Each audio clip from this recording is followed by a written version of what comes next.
All right, and next up we have another, of course, classic piece of Disney. We have Alice in Wonderland. Yeah, near and dear to my heart. One of my favorite stories. Now, of course, this was not an original written by Walt Disney. No, this written was by Charles Dodson, right. also who we all know as Lewis Carroll.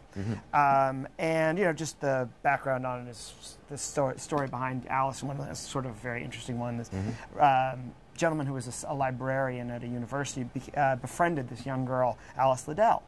And in turn told her all these stories, she and her sister, all these stories over the course of summers. And one of them being the Alice in Wonderland story. Needless to say, as years went on, they grew apart. But when Charles Dodson or Lewis Carroll actually published it, he sent her the first copy that was inscribed from Lewis Carroll to the real Alice, Liddell, which actually came. I was fortunate enough when I worked at Sotheby's to work on, and we sold it for about $300,000. The actual original. Yeah, the actual original, the original book from Lewis Carroll to Alice Liddell. So I mean, and this is a particularly fun moment. I mean, and Disney did a great job, particularly recreating this story, I feel. Yeah. And this is the Mad Hatter, who actually made, and many of these stories were inspired by real people. He may actually have existed. Some people have thought that there was a character, literally a character by the name of Theolius, I believe, Carter, who was an eccentric furniture maker who lived in the area and actually invented a alarm bed that would literally shoot you out when you were done, and showed at the World Fair in the mid-19th century. But here, there is the great character, Mad Hatter.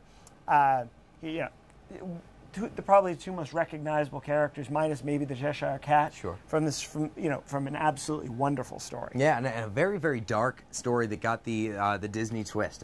It's a very bright cartoon in the end, as opposed to the more modern remake.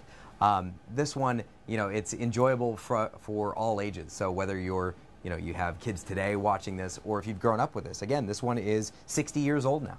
60 years ago this came out, still very very prominent in today's culture, and a great watch. You go back and check it out. Yeah, and I mean, it's just something Alice in Wonderland never go out of style. It's in printed version, it's been redone hundreds of times in any number of ways. And the Disney take is a wonderful take, and I think they really capture, particularly here, the Mad Hatter in exactly that, his madness. Yes. Yeah.